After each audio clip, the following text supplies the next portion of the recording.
Olá para você que nos acompanha aqui no Portal Metrópolis. Hoje a nossa conversa é com o pré-candidato à presidência da República, Renan Santos, que disputará o pleito eleitoral pelo partido Missão.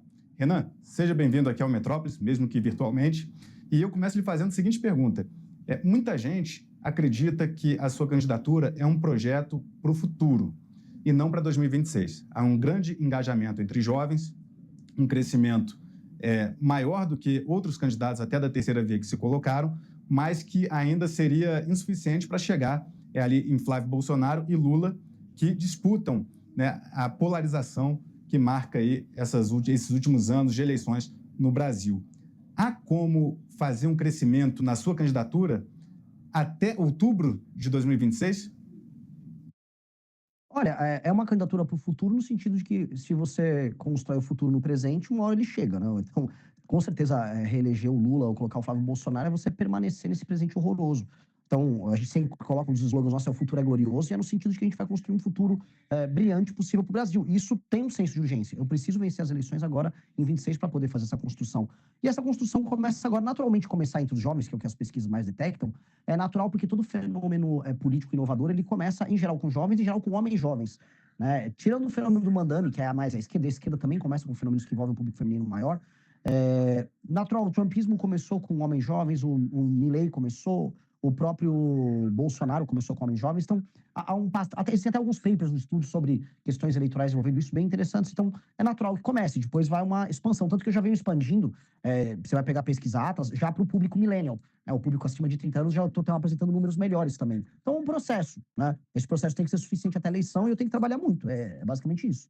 O senhor citou agora a candidatura de Bolsonaro em 2018. Renan Santos será, em 2016, um candidato semelhante àquele que Bolsonaro foi em 2018, digamos assim, por um modelo disruptivo de se apresentar para a sociedade, digamos assim?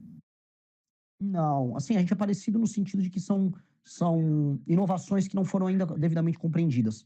Mas só nisso. No sentido também que o Mandami, que é um cara à esquerda, não foi devidamente compreendido nos Estados Unidos como fenômeno. É o prefeito de Nova York, exato. Então, é uma inovação. Por exemplo, o discurso, se você olhar os conteúdos que eu solto nas minhas redes sociais, que estão viralizando bastante, não tem nada a ver com a lógica direita-esquerda do Brasil hoje. Eu estou produzindo conteúdo sobre problemas concretos em lugares muito pobres no Brasil. Eu estou viralizando hoje basicamente com isso, que é muito diferente. As pessoas estão dizendo, precisa de um político que não tenha nada a ver com a polarização. Pois bem, claramente há um que está fazendo isso. Né? Eu trato de temas que vão além assim, o Alexandre de Moraes, ele está envolvido no Master. Sim, está, eu também falo, mas não é só isso. Sabe, que eu saio dos temas, ou dos certos grandes temas nacionais que está todo mundo preso. E eu estou trabalhando em outros temas nacionais tão importantes quanto, que são negligenciados, que são justamente os temas que permeiam a atividade política do famoso Centrão. No Centrão, onde há um Centrão, haverá um Renan Santos enchendo o saco dos caras. Porque eu considero que o Centrão é o maior problema do Brasil. Eu vi um vídeo seu que repercutiu bastante nas redes, que era um tema até bastante curioso, que é de uma primeira-dama, ex-primeira-dama de um município, de uma cidade pequena no Nordeste, e aí o senhor escolheu expor a situação lá porque havia, né, uma investigação de desvio de recursos públicos. Como é que foi a ideia de gravar aquele vídeo ali? Olha, assim, eu venho pegando vários casos ao redor do Brasil que obedecem um determinado padrão. Municípios muito pequenos, que são pouco sustentáveis do ponto de vista econômico e financeiro, ou seja, vivem de repasses federais. Esses municípios, eles apresentam índice de desenvolvimento humano baixo e todos os indicadores sociais, econômicos e sociais, de péssima qualidade e, paralelamente, ostentando escândalos de corrupção burlescos, ridículos, exagerados. E esses exemplos, assim, existem as centenas, que são os milhares. E esse caso da primeira-dama de Acari, ou Arari, acho que é Arari, a cidade lá no interior do Maranhão, é um dos mais emblemáticos. Né? O marido dela é um desviador de emenda contumaz, foi prefeito da cidade, terminou, né, afastado, e aí ficou rico, porque ele desviou. Teve uma emenda que ele conseguiu uma proeza que ele não roubou um pedaço, ele roubou a emenda completa da emenda. E aí ele ficou milionário. Aí o que ele fez para ficar milionário? Ele contratou uma mulher que ela se define como uma rapariga. E lá no Nordeste, né, rapariga costuma ser uma alcunha para mulheres que acabam trabalhando com atividade sexual. Ela se define como isso. E ela produz vídeos semi-pornográficos junto a esse marido corrupto, ostentando um estilo de vida completamente desproporcional com o modelo de vida da cidade dela. E ela quer concorrer para deputada federal. E eu, né, trouxe luz a isso, assim como para outros temas. E só uma curiosidade, ela, no último fim de semana, ela se reuniu com o Pablo Marçal e com o Antônio de Rueda, ou seja, ela tem um status muito importante para o partido União Brasil, né? E tá, né? São essas coisas que a gente olha e percebe o quanto está doente o nosso sistema político. Foi um vídeo que o senhor gravou que gerou bastante repercussão nas redes sociais, né? Então, as críticas da sua campanha, elas não ficarão apenas restritas ao presidente Lula, ao senador Flávio Bolsonaro, que o senhor também é crítico, mas ao Centrão, ou seja, é uma candidatura pancadaria, digamos assim, né?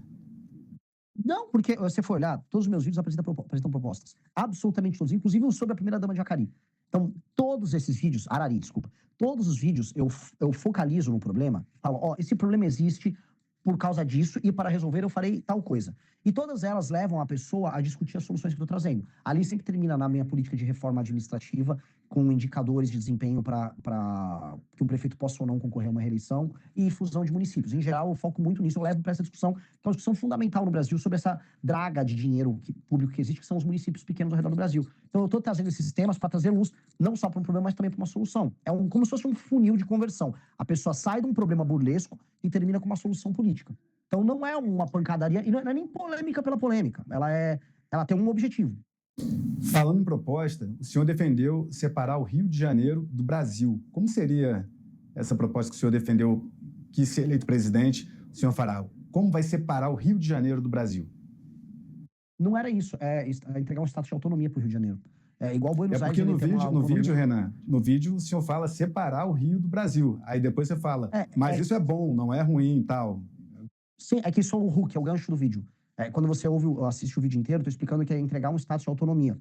Porque existe toda aquela piada na internet de que, se a gente separar o Rio de Janeiro do Brasil, o Brasil se salva. Tem vários memes disso rodando. Então eu brinquei com um meme, é um hook, é um gancho.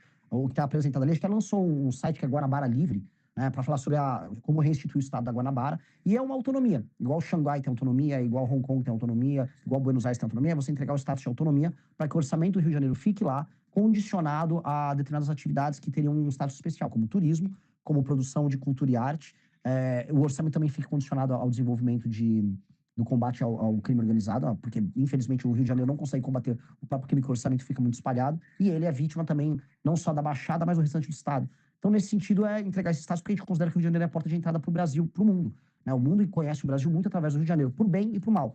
Portanto, um status especial é entender o Rio de Janeiro como uma futura Dubai, como uma futura cidade, quase uma cidade-estado, que abre a porta do Brasil para o mundo. Na prática, o que isso representaria de mudança? Na prática, o orçamento do estado da Guanabara, que ficaria da cidade do Rio de Janeiro, seria administrado por essa própria autonomia. E aí o orçamento local daria autonomia para eles fazerem frente aos problemas locais, que infelizmente não acontecem. O Rio de Janeiro, não que a cidade do Rio de Janeiro produza políticos muito melhores do que o restante do estado do Rio de Janeiro, mas os problemas do Rio de Janeiro, municipais, e o potencial do Rio de Janeiro é negligenciado por conta de um pacto político que não entende o Rio de Janeiro, a cidade, que se tornaria parte do estado da Guanabara nesse sentido, como tem que ser. Ou seja, os problemas de segurança, a vocação turística, a vocação como um polo de tecnologia, ela simplesmente não é tocada. E aí o entendimento do ativo Rio de Janeiro, que o Rio de Janeiro é um ativo para o Brasil, esse ativo não é bem administrado. E aí outras cidades ao redor do mundo entenderam, ou melhor, foram entendidas pela administração federal como ativos especiais, como, por exemplo, Buenos Aires com a Argentina. Buenos Aires é meio que para a Argentina o que o Rio de Janeiro é para o Brasil. O Rio de Janeiro não é uma capital formal, mas é uma espécie de uma capital simbólica do Brasil. Então, entregar esse estado de autonomia permite que essa alta administração conduza o Rio de Janeiro para um caminho diferente. Se Renan Santos vier a ser presidente da República, vai estimular operações policiais em comunidades dominadas pelo tráfico de drogas? Qual seria essa política para resolver a questão das facções criminosas no Brasil? Operações a esmo, não. A gente tem uma sequência de operações a esmo que foram feitas nos últimos anos que elas se encerram na operação em si. A gente tem que ter um marco regulatório de enfrentamento ao crime organizado que não seja picado. A gente está vendo agora o Congresso, né? Saíram várias pesquisas. Olha, a principal preocupação do brasileiro é o crime. Então, aí saíram passando vários projetos de lei necessários, bons, mas que não fazem parte de um todo coerente. O todo coerente significa fazer uma separação do ponto de vista jurídico dos membros das facções criminosas de um criminoso comum. Significa você ter um aumento de penas, você ter um novo projeto de construção de presídios, um novo modelo de administração prisional, que no Brasil é um caos total e completo. Significa entender como nós vamos reocupar as áreas que são tomadas hoje pelo crime organizado. Significa entender qual o papel da Polícia Federal e do governo federal na articulação das forças policiais e regionais. Significa, portanto, ter um plano holístico para a gente enfrentar o crime organizado, não através de operações pontuais que têm um caráter marqueteiro, mas sim de uma solução definitiva, para o crime organizado, e 2, para reduzir, na prática, o número de homicídios, assaltos e roubo no Brasil, que é o que aflige o brasileiro. Então, você tem marcos regulatórios que aumentam a pena e que diminuem benefícios ligados como a lei de execuções penais, como a progressão de pena e as saidinhas, que vão diminuir os crimes comuns. De outro lado, a destruição das operações via COAF, via Polícia Federal, as operações financeiras de lavagem de dinheiro ligadas ao tráfico, como aconteceu agora com o MC Rian, com a turma do Poço do Rodo. Rolou uma operação hoje nessa linha. E, do outro lado, a reocupação territorial de cidades inteiras, que hoje foram tomadas por facções como o Comando Vermelho. Vê agora, estava lá, no Maranhão tem o bonde dos 40. Então, você tem remédios que vão precisar ser aplicados meio que ao mesmo tempo, e aí você vai poder fazer operações que não serão pontuais, será uma operação que redunda numa tomada definitiva desse território pelo Estado brasileiro, devolvendo dignidade para as pessoas que moram ali. Renan, teve uma matéria até que saiu aqui no Metrópolis, do colunista Demétrio, mostrando que teve uma época num grupo privado ali de WhatsApp que o senhor falou que fez consumo ali de um cogumelo alucinógeno, né? O senhor teme que isso possa prejudicar a sua candidatura, tendo um discurso bastante forte de enfrentamento ao uso de qualquer substância que possa tirar aí, a sanidade das pessoas? Enfim, como é que o senhor enfrenta? E também abriu espaço para contar como é que foi aquele episódio também. O episódio do Demétrio, o Demétrio Vecchioli, né? Isso. O Demétrio fez uma matéria, graças a Deus eu gravei toda a entrevista com ele, que ele queria, na verdade, fazer uma matéria falando que eu era nazista, e a matéria é muito triste pra ele, o vídeo tá postado no canal de um amigo meu, do Arthur, porque, enfim, ele fica fazendo perguntas meio que sem sentido ao longo da entrevista toda. Ele queria dizer que que eu achava que pessoas que têm uma fibra muscular boa pra musculação, isso é um codinome pra ser nazista. Tipo, não falou nada com nada. E aí depois ele pega um pedaço que eu falei que eu tinha tomado um cogumelo e ouvi música. E, na verdade, eu já fiz uso do cogumelo, da substância que vai no cogumelo, na prática, através dele, que a psilocibina, que um amigo meu tinha dado, para trabalhar mais. Pra você ficar mais produtivo, você escreve. Tem muita gente no mercado financeiro que usa. Isso é recomendado, tem estudos nos Estados Unidos, assim como o próprio canabidiol. E eu sou favorável à legalização tanto do uso terapêutico da psilocibina quanto do canabidiol para tratamento de doenças das mais diversas. Tem gente, por exemplo, que usa psilocibina para enfrentamento à depressão, tem gente que usa canabidiol para enfrentamento à epilepsia. Eu não tenho absolutamente nada contra o uso terapêutico dessas duas substâncias e até outras. Mas referente ao uso recreativo, não ao uso terapêutico, mas ao uso recreativo da cannabis e do cogumelo. O cogumelo ele não tem o mesmo status dessas aí. Mesmo se eu estivesse fazendo uso recreativo, não seria problemático. Entendeu? Existe uma discussão se a venda é possível ou não, e é uma discussão que está ali. Agora, eu não comprei, na verdade, nem comprei, me deram e não foi com o traficante. O tráfico também não é constituído através de venda de uma substância que dá em qualquer sítio com, desculpa o termo, cocô de vaca, né? Então, não é sobre isso. O combate ao tráfico não tem a ver com isso. O combate ao tráfico tem que ser muito e muito enfático. A gente sabe que as drogas são utilizadas como uma substância hoje para venda e para rechear os cofres das facções criminosas. E hoje, inclusive por parte do PCC, a principal fonte é a exportação dessas drogas. Inclusive a operação que pegou hoje a turma do MC Rian em São Paulo e do próprio pessoal da Choquei, envolvia a lavagem desse dinheiro através de shows e através de páginas de fofoca. Tá? Então, assim, a droga é um instrumento de venda para enriquecimento delas, mas existem toda uma miríade de outros negócios que envolvem desde ocupação territorial, combustíveis, venda de gás, energia elétrica e serviços por parte do tráfico de drogas. Então, a droga hoje é um instrumento a mais deles que precisa ser combativo para destruir essa operação, que no fundo é um Estado paralelo. Você é bastante crítico do governo Lula em todas as políticas públicas do governo. O senhor faz bastante crítica, segurança pública, educação, enfim. Agora, em relação ao governo Bolsonaro, ainda no tema da segurança, o senhor acredita que o governo Bolsonaro não deu conta de atuar na questão da segurança pública? E eu pergunto porque a gente tem também a candidatura, obviamente, que vai, né, de Flávio Bolsonaro, que representa ali a mesma linha do pai. Por isso que eu lhe faço essa pergunta relacionando a segurança pública no governo Bolsonaro. Sim, basicamente o ministro Sérgio Moro, então ministro da Justiça, tinha entrado com um pacote anticrime. O governo Bolsonaro não fez nenhum esforço, acabou passando uma versão deturpada com a emenda do Freixo, que o Bolsonaro foi muito criticado à época e com razão. Do ponto de vista de medidas legislativas que aumentassem as punições para o crime organizado ou de operações sistemáticas contra o crime organizado, praticamente nada foi feito por parte do então presidente Bolsonaro. No que me assusta agora o Flávio falar que ele vai ser o Nayib Bukele. Na época, ele também não tentou passar nenhum tipo de legislação sobre isso. Na prática, inclusive, quando houve a discussão sobre passar no Senado a prisão em segunda instância, que foi o motivo da derrocada da própria Operação Lava Jato, e que também acaba interferindo na prisão de bandidos violentos, o Flávio também não fez porcaria nenhuma. Então, nunca houve vontade política, vamos dizer, enfática deles. Muito pelo contrário, se a gente pega a atuação do Flávio Bolsonaro na Assembleia Legislativa do Rio de Janeiro, o que ele fazia era ser próximo de uma das vertentes do crime organizado, que eram as milícias, né? Ele premiava o Adriano Nóbrega, era amigo, era próximo dele, tinha gente da família do Adriano Nóbrega no gabinete dele, aparentemente trabalhando com dinheiro em cash oriundo de salários. Então, não acho que haja essa vontade da parte deles. Nunca houve, isso é só marketing. O senhor acusou Flávio Bolsonaro de copiar discursos seus. Quais seriam esses discursos? Um exemplo é o discurso do Nordeste é a solução. Esse foi o cara de pau. A gente literalmente fez uma tour pelo Nordeste de carro, né? Ele não faz, ele vai com jatinho, aparece, faz um evento do PL e vai embora.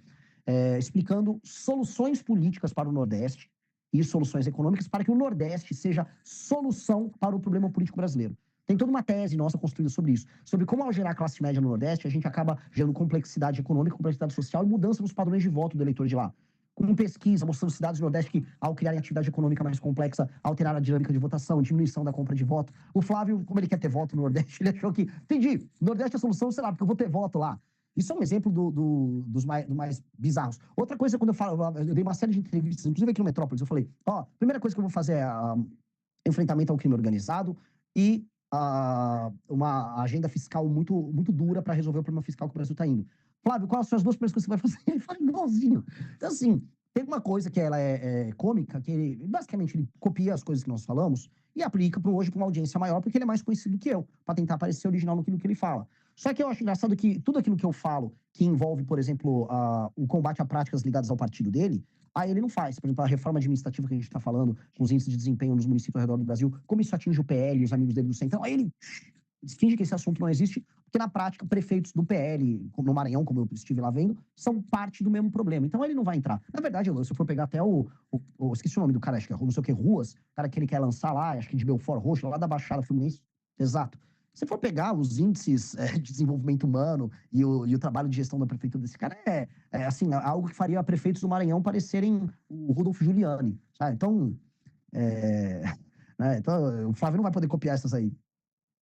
Ainda falando de Flávio Bolsonaro, porque hoje teve uma decisão do Moraes determinando que a Polícia Federal investigue Flávio Bolsonaro por conta de uma postagem de Flávio Bolsonaro, na qual ele faz comparações ali entre Lula e Nicolás Maduro. E aí a Polícia Federal, por determinação de Alexandre de Moraes, agora vai investigar, tem um prazo de 60 dias para ver se Flávio Bolsonaro incorreu em crime nessa postagem contra Lula, crime de calúnia. Como o senhor avalia essa decisão de Moraes de determinar a Polícia Federal investigando Flávio Bolsonaro por conta dessa postagem contra Lula? Eu falo bem-vindo ao clube. Eu tô também sendo investigado pela Polícia Federal por conta de uma declaração minha sobre o Lula há quase 2 anos atrás. Qual declaração? Que o Flávio agora chegou por dentro.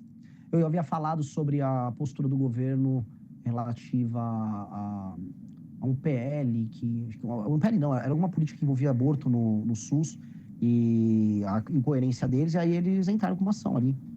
Ficou super feio para eles, que não tinha nem objeto da investigação, porque eles utilizaram um print de uma página de fofoca como referência na ação. Ou seja, aí o senhor disse que, assim como o Flávio Bolsonaro, o senhor também é investigado. Bem-vindo ao clube. Bem-vindo ao clube aí dos investigados pela Polícia Federal por falar qualquer coisa do governo Lula. O senhor acredita que há uma atuação para perseguir adversários do governo? Eu acho que o governo está muito mal, está desesperado. Eu acho que o governo não imaginava, assim, não é que o Flávio, ele em si está crescendo na candidatura dele, é porque como o top of mind de oposição é o sobrenome Bolsonaro, conforme o Lula ele vem derretendo junto ao próprio eleitorado, esses votos estão primeiro indo para o Flávio, porque é o top of mind, é o primeiro nome que vem à cabeça como oposicionista.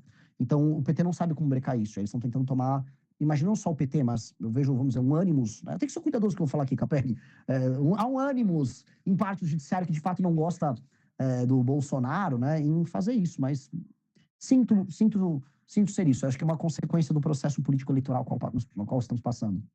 Vamos ver que as eleições nesse ano aí prometem.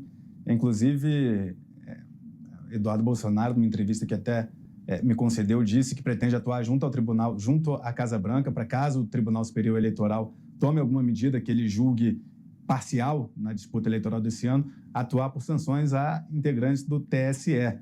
E aí o Lindsberg Farias, também numa entrevista que me concedeu, disse que vê esse movimento de Flávio como uma tentativa de interferência externa no processo eleitoral brasileiro. Então isso vai dar bastante pano para a manga. Vai, olha só, longe de mim, Capelli, desculpa, é que eu queria só comentar aqui só um ponto interessante. Longe de mim querer sair em defesa deles, né? Mas informações que já pintaram já a partir de 2023, 2024 deram conta de que o governo Biden interferiu nas eleições brasileiras, né? E o Biden tinha ficado chateado que o Lula, após vencer as eleições, não foi devidamente grato a ele. Então, eu entendo que agora virou moeda usar o governo americano, dependendo da gestão, como um instrumento de ajuda. Ainda mais quando se é um capacho deles, como o caso da família Bolsonaro. Por que o senhor acredita que a família Bolsonaro é capacho do governo dos Estados Unidos? Porque eles falam isso abertamente. O Eduardo Bolsonaro, no momento que o Brasil era taxado pelo Trump, ele ficava indo nas redes sociais fazendo textos parabenizando o Trump pela ação dele, como o Trump era incrível. Tipo, parabéns por taxar minha própria nação, muito corajoso da sua parte. Eu acho isso humilhante. O próprio Flávio Bolsonaro foi discursar no CPEC, né, falando como as terras raras brasileiras poderiam ser úteis para os Estados Unidos. Eu não consigo ver, vamos dizer, nenhum grau de patriotismo numa atitude dessas. E também o Paulo Figueiredo, que é meio que um porta-voz deles, estava comemorando o fato da bandeira americana ter sido aberta, desfraldada ali na Avenida Paulista no dia 7 de setembro do ano passado, como comemoração, talvez, das sanções americanas ao próprio país deles. Então, eu acho que isso é um capachismo. Não consigo ver outro grau de capachismo maior do que esse. Essa questão da bandeira gerou bastante polêmica, né, porque, por exemplo, pessoas da direita que apoiaram, né, esse movimento dos Estados Unidos viram na extensão da bandeira ali um gesto de gratidão. E outras figuras também da direita, como, por exemplo, o pastor Silas Malafaia, avaliaram que foi um equívoco grande ali ter botado uma bandeira, né, de outro país naquele ato na Avenida Paulista. Agora, falando de economia, queria saber qual vai ser a linha econômica que o senhor vai defender durante a campanha para o Brasil.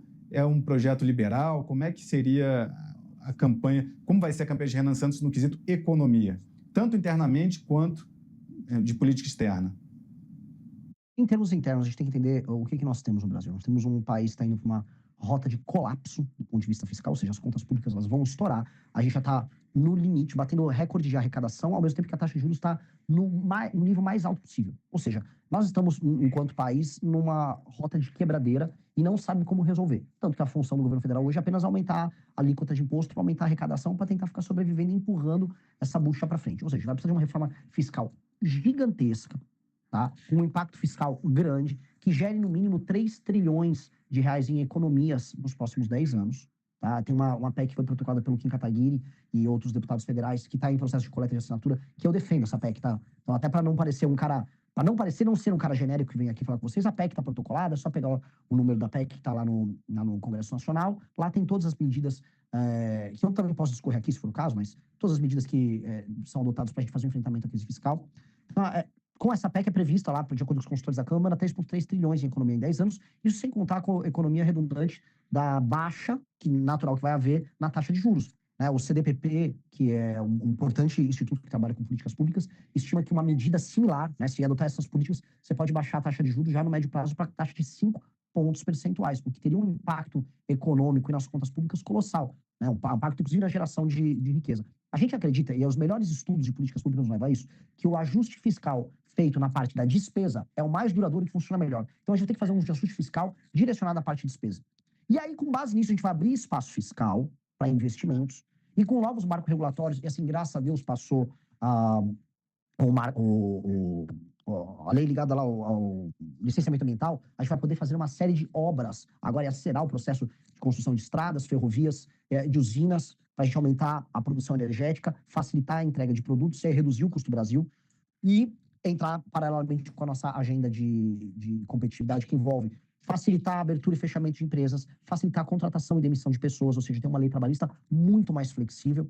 E aí, juntando todos esses elementos... Facilitar a demissão de pessoas não é algo que depõe contra a classe trabalhadora, enfim, não é algo prejudicial no âmbito geral para a população, facilitar demissões? Não, na verdade, todas as experiências mundiais nos mostram que leis trabalhistas mais flexíveis em economias em desenvolvimento geram um desenvolvimento econômico mais rápido. A coisa mais preocupante para a classe trabalhadora é não ter trabalho, que é o que está acontecendo em boa parte do Brasil. As pessoas falam, o Brasil vive em pleno emprego. Não. O suposto pleno emprego são pessoas que estão indo procurar um emprego formal. Na prática, as pessoas estão vivendo de bicos, as pessoas estão vivendo de auxílios do governo e as pessoas estão vivendo de subemprego. E há um pequeno percentual vivendo do CLT e um grande percentual dos brasileiros estão vivendo de mês. Ou seja, é uma semi-informalidade que as pessoas estão vivendo. Então, este modelo que nós estamos vivendo é um modelo inadequado, é uma gambiarra. E essa gambiarra não pode ser comemorada, ela tem que ser resolvida. A gente tem que gerar empregos e empregos de qualidade para as pessoas. Então, a melhor política para gerar empregos é ter empregos. Isso se dá através de uma política que não penalize o contratante e nem penalize o contratado. Você criar uma política que você acha que está protegendo o trabalhador, simplesmente dando medo no contratante em contratar, você vai fazer com que o contratante não contrate, que é um efeito na prática recessivo. Então, as melhores experiências em países de desenvolvimento agora, posso pegar Vietnã, posso pegar Índia, posso pegar a própria China, que apresenta um desempenho de crescimento de países de desenvolvimento muito superiores ao Brasil, nos mostra que a gente precisa flexibilizar essas leis. E é uma coisa que nós vamos fazer. Sim, perfeito. E aí, só fechando, o Capelli, eu queria... Essa é a parte, vamos colocar aqui, liberal do nosso pacote. Do outro lado, nós temos que ter um olhar para as regiões menos desenvolvidas, que eu visitei agora no Maranhão, que estão numa situação de penúria. Não existe atividade econômica minimamente complexa em boa parte das regiões norte e nordeste do Brasil. E nessas regiões que há população, ou seja, há alguma densidade populacional, misturada a baixa atividade econômica, o Estado vai ter que atuar. A gente vai ter que usar a riqueza produzida no Mato Piba, gerando mais complexidade para gerar mais emprego. A gente vai ter que atuar gerando pressão na administração pública para facilitar a atividade comercial. A gente vai ter que olhar a própria reforma tributária que teve para fazer com que, então, a medida ela não penalize hoje setores inteiros, e há uma grande dúvida sobre isso. A gente vai ter que olhar para estados como o Maranhão, que apresentam, mesmo sendo um dos estados mais pobres, o maior ICMS do Brasil. Ou seja, quando a gente olha para a natureza do problema, a gente fala, cara, tá tudo muito doente. Para tirar uma massa de pessoas que hoje estão no assistencialismo, para devolver capacidade fiscal para os municípios e para esses estados, para eles não depender tanto do governo federal. Eu acho que isso tem um impacto macro bem grande. Então, o Estado tem que ter planos de desenvolvimento de forma ativa nas regiões mais pobres para gerar classe média lá, desesperadamente. Porque essas regiões, então, elas estão... Como posso colocar? Elas estão num estágio tão anterior de desenvolvimento a outras regiões do Brasil, que elas estão gerando distorções em todas as outras áreas, inclusive distorções políticas. Renan, quero abordar aqui mais alguns assuntos. Então, agora, indo para a questão do judiciário, a CPI do crime organizado, o relator Alessandro Vieira, ele propôs ali o indiciamento de ministros do STF, enfim. É um tema que está sendo, né, discutido pela sociedade. Há quem defenda a atuação do STF, há quem a critique. Eu queria saber, se eleito presidente, se o senhor seria a favor do impeachment de ministros do STF, como, por exemplo, Romeu Zema se coloca. O próprio Flávio Bolsonaro faz um discurso um pouco abaixo do de Zema, mas dizendo que é a favor do impeachment de qualquer ministro que incorra, né, em irregularidade. Ou se seria um movimento de tentar pacificar com a corte por outro caminho. Renan Santos, eleito presidente, qual seria a postura em relação ao STF? Eu acho que está ficando claro que pelo menos dois ministros, a gente está falando do Alexandre de Moraes e do Dias Toffoli, eles não têm condições morais de permanecer nessas posições. Inclusive, a gente organizou uma manifestação em São Paulo no último sábado pedindo impeachment deles. Isso, então, é público notório, não só da minha parte, mas do grupo político com o qual faço parte, essa defesa.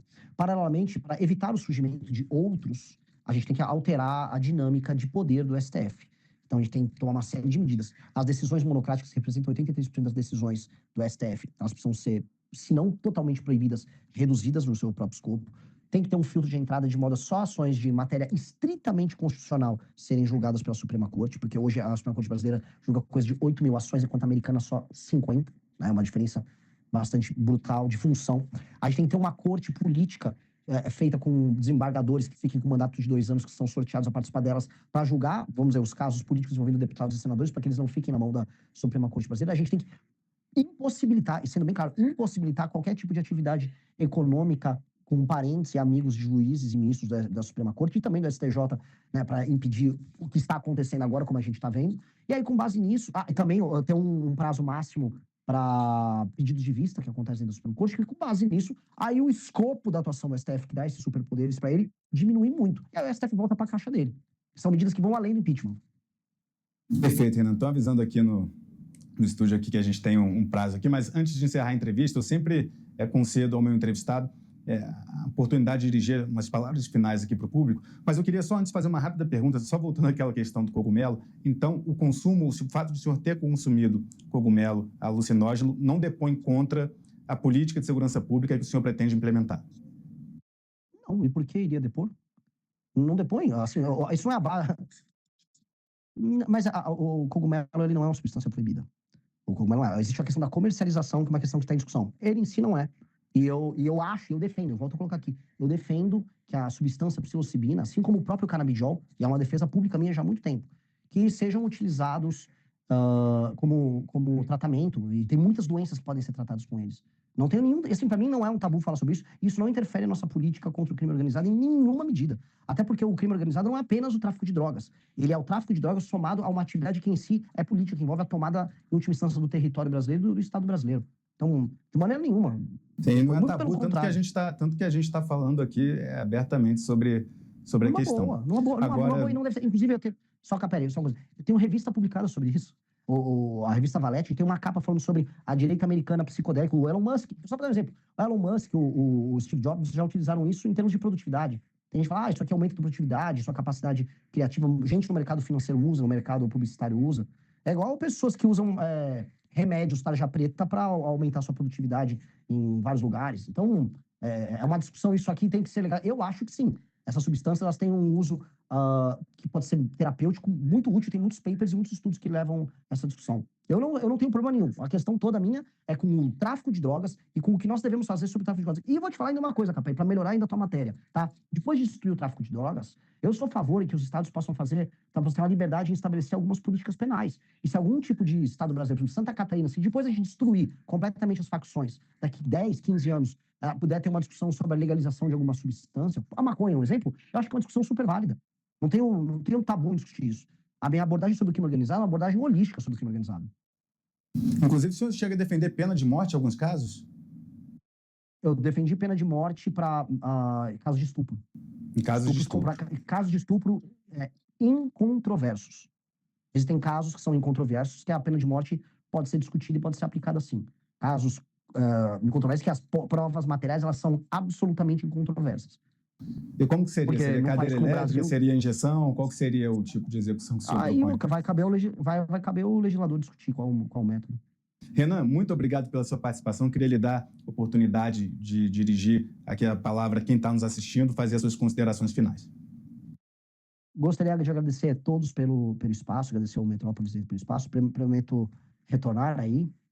E queria falar para todo mundo assim, o Brasil pode ser um lugar muito melhor do que ele realmente é. O Brasil pode ser um lugar em que a pobreza fique no passado, em que as coisas que eu vi rodando no Maranhão, né, a ausência total completa de atividade econômica, a dependência total do Estado, esgoto a céu aberto, roubalheira como regra e não como exceção, esse Brasil ele pode deixar de existir.